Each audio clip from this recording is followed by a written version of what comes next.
India TV YouTube channel को subscribe करें और बेल आइकन दबाएं।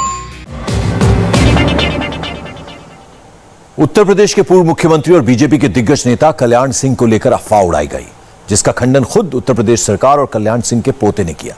कल्याण सिंह की तबीयत ठीक है और खुद प्रधानमंत्री मोदी फोन करके उनकी हेल्थ का अपडेट ले रहे हैं। प्रधानमंत्री मोदी को कल्याण सिंह की बहुत फिक्र है।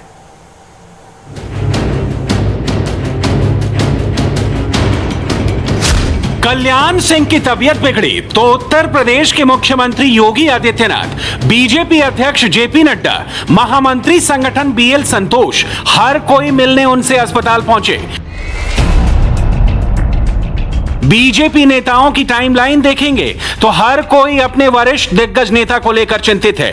ये इस पार्टी के संस्कार हैं जो प्रधानमंत्री से लेकर हर एक नेता में नजर आते हैं। कल्याण सिंह की सेहत को लेकर सोशल मीडिया में अफवाह उड़ा दी गई थी, लेकिन बहुत कम लोग जानते हैं प्रधानमंत्री मोदी खुद कल्याण सिंह की तबीयत का अपडेट पल पल ले रहे थे। कुछ इस तरह की अफवाहें आज न्यूज़ में सुबह से चल रही हैं। मैं सभी लोगों से अनुरोध करूंगा कि इस तरह की जो भी अफवाहें हैं उन पे विश्वास ना करें। बाबूजी पहले से बेहतर हैं, स्वस्थ हैं। सभी देशवासियों की, प्रदेशवासियों की दुआएं बाबूजी के साथ में हैं और बाबूजी बहुत जल्द स्वस्थ होकर के अस्पताल से घर वापस आएंगे। आदरणीय प्रधानमंत्री जी का भी फ़ोन आया था, उन्होंने भी बाबूजी के स्वास्थ्य के बारे में भी जानकारी ली। मैंने उनको बाबूजी के स्वास्थ्य के बारे में पूरी जानकारी दी है। बाबूजी स्वस्थ हैं और बहुत जल्द ठीक होकर के वापस आएंगे। जब जेपी नड्डा ने कल्याण सिंह से हाल चाल जाना तो उन्होंने पीएम नरेंद्र मोदी के बारे में पूछा। वरिष्ठ नेता सम्माननीय कल्याण सिंह जी को उनके स्वास्थ्य यहाँ SGPGI में वो कर रहे हैं, तो उनको देखने का मुझे सौभाग्य प्राप्त हुआ और हमारी इच्छा थी कि हम उनके स्वास्थ्य के बारे में जानकारी हासिल करें। प्रधानमंत्री जी भी चिंतित थे, तो हम आज दिल्ली से आए इस कार्यक्रम के लिए। मेरे साथ हमारे राष्ट्रीय संगठन महामंत्री संतोष जी भी उनको देखने के लिए आए। डॉक्टर्स के साथ जैसी बातचीत हुई तो ध्यान में आया कि वो मेडिसिन्स को रिस्पॉन्ड कर रहे हैं और हम सबको विश्वास है कि वो जल्दी शीघ्र स्वस्थ हो जाएंगे। ईश्वर से हम कामना करते हैं कि जल्द से जल्द उनका स्वस्थ लाभ हो और वो फिर से सामाजिक जीवन में और उनका मार्गदर्शन हम सबको प्राप्त होता रहे। जब ये बात जेपी नड्डा ने प्रधानमंत्री को बताई तो प्रधानमंत्री की कल्याण सिंह के साथ पुरानी यादें ताजा हो गईं, जिसका जिक्र उन्होंने खुद किया। प्रधानमंत्री नरेंद्र मोदी और कल्याण सिंह का रिश्ता बेहद खास है, जिसके बारे में आम जनता को पता ही नहीं है। जब प्रधानमंत्री ने कहा कि कल्याण सिंह के साथ उनकी बहुत सी यादें ताजा हो गईं, तो इन यादों में राम मंदिर जरूर होगा। नरेंद्र मोदी के कार्यकाल में राम मंदिर की नींव रखी गई, तो राम मंदिर की जंग में कल्याण सिंह सबसे आगे रहे। कर्मचारियों का किसी रूप में कहीं कोई दोष नहीं, कोई कसूर नहीं, कोई कमी नहीं। सारी जिम्मेदारी मैं अपने ऊपर लेता हूं, स्वीकार करता हूं। राम मंदिर आंदोलन से दो नेता पैदा हुए। 90 के दशक से लेकर साल 2000 तक उत्तर प्रदेश में कल्याण सिंह का बोलबाला रहा। उनके नेतृत्व में यूपी में बीजेपी का सूरज खूब चमका। गैर यादव ओबीसी और बीजेपी से जोड़ने का रास्ता उन्होंने ही दिखाया। मंडल और कमंडल की राजनीति का पहला चेहरा कल्याण सिंह ही बने। लेकिन जब कल्याण सिंह की चमक फीकी पड़ी तो यूपी में बीजेपी का वनवास भी शुरू हो गया। दूसरे नेता गुजरात से आए, जिसने यूपी में बीजेपी का 14 साल का वनवास खत्म किया। इसके लिए चुनावी मंच से मोदी ने कल्याण सिंह के नेतृत्व का बार बार जिक्र किया। भाइयों बहनों, अगर हिम्मत हो, नेक इरादे हो, तो आप उत्तर प्रदेश में अच्छी कानून व्यवस्था कर सकते हो। यही तो सरकार थी, यही तो मुलाजिम थे, यही तो दफ्तर थे, यही तो पुलिस वाले थे। लेकिन जब कल्याण सिंह को सेवा करने का मौका मिला, राजनाथ सिंह जी को सेवा करने का मौका मिला, भारतीय जनता पार्टी के मुख्यमंत्रियों को सेवा करने का अवसर मिला, ये सारे गुंडागर्दी करने वाले लोग या तो जेल में थे या सीधी लाइन पर चलने के लिए मजबूर हो गए थे। 2014 में जब बीजेपी ने नरेंद्र मोदी को प्रधानमंत्री के पद का दावेदार घोषित किया तो कल्याण सिंह ने मोदी के लिए जमकर प्रचार किया। जनता ने तो स्वीकार कर लिया है कि देश के प्रधानमंत्री की कुर्सी पर एक लौह पुरुष, दूरदर्शी, विकास पुरुष, दृढ़ इच्छा शक्ति वाला शेर नरेंद्र मोदी को देश के प्रधानमंत्री के कुर्सी पर बैठाना चाहती है। कांग्रेस कहती है मोदी रोको, सपा कहती है मोदी रोको, बसपा कहती है मोदी रोको, कम्युनिस्ट पार्टी भी कहती है मोदी रोको। हो सकता है कि पाकिस्तान भी कहता होगा कि मोदी रोको और शायद अमेरिका भी कहता होगा मोदी रोको,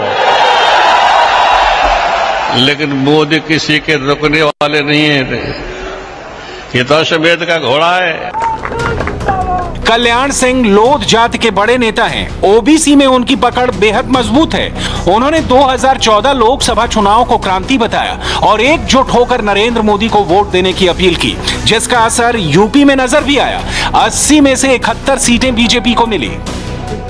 आपसे मेरी एक प्रार्थना है, यहां जितने आगे सब अपने अपने गांव में, गली में, कूचे में जाकर के लोगों को देश के सामने, प्रदेश के सामने, समाज के सामने जो संकट खड़े हैं उनकी चर्चा करो और एक राष्ट्रवादी सरकार, सहजोर सरकार, विकासशील सरकार, मोदी जी के नेतृत्व वाली सरकार देश को दे।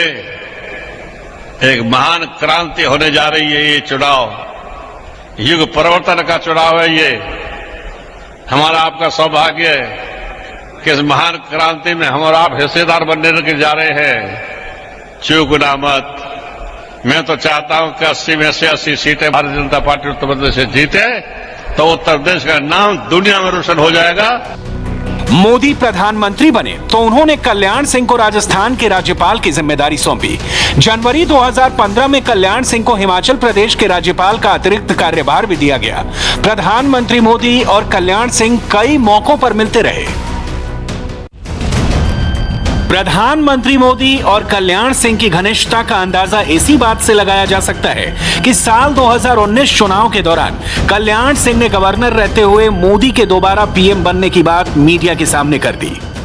हम सभी लोग भारतीय जनता पार्टी के कार्यकर्ता हैं जी, और इस नाते से हम जरूर चाहेंगे कि भारतीय जनता पार्टी विजयी हो।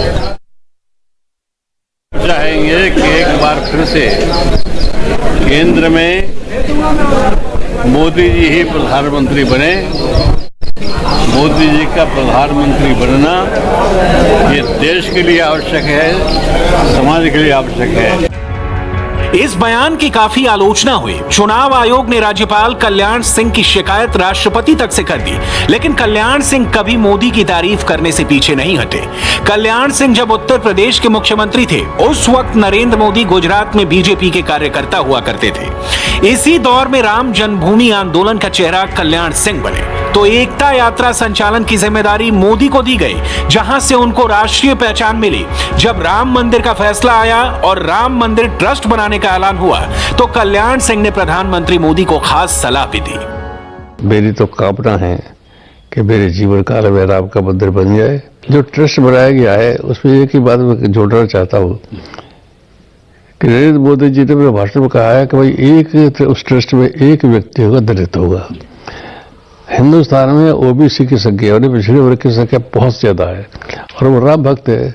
अच्छा रहेगा कि अगर केंद्र की सरकार उस ट्रस्ट में दलित के साथ साथ एक ओबीसी को भी ले ले। कल्याण सिंह के राज्यपाल बनने के बाद यूपी पॉलिटिक्स में उनकी कमी खासी खलने लगी। बीजेपी को ऐसा नेता चाहिए जो लोध जाति और ओबीसी को एकजुट रखे। कल्याण सिंह की मंडल और कमंडल राजनीति को और आगे बढ़ा सके।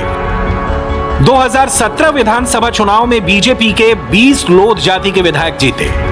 बरेली, आगरा, फिरोजाबाद, इटावा, पीलीभीत, एटा, महोबा, कन्नौज, हमीरपुर, जालौन, यूपी के कई जिलों में लोध जाति के अच्छे खासे वोट हैं। मोदी के मंत्रिमंडल में यूपी से बीएल वर्मा को शामिल किया है। बीएल वर्मा भी लोध जाति से हैं और कल्याण सिंह के बेहद करीबी हैं। ऐसा माना जाता है कि उनके चयन में कल्याण सिंह की राय भी शामिल थी।